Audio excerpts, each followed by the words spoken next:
Snap out of it.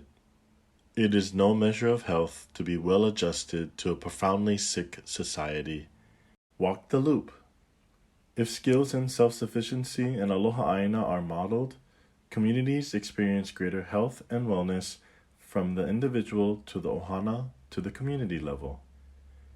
In a state of health and wellness, individuals and families can manage stress and process current, historic, and intergenerational trauma, which is necessary for healing. This increases community efficacy and reduces the need for social safety nets at every level. If families are thriving, capital is generated on all levels.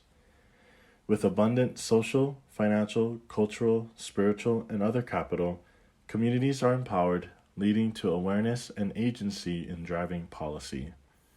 As policies that support resilience proliferate, barriers are diminished and food system businesses and programs are more viable. With operational viability, local food is more readily accessible. As more local food is circulated, this reinforces self-sufficiency and aloha aina.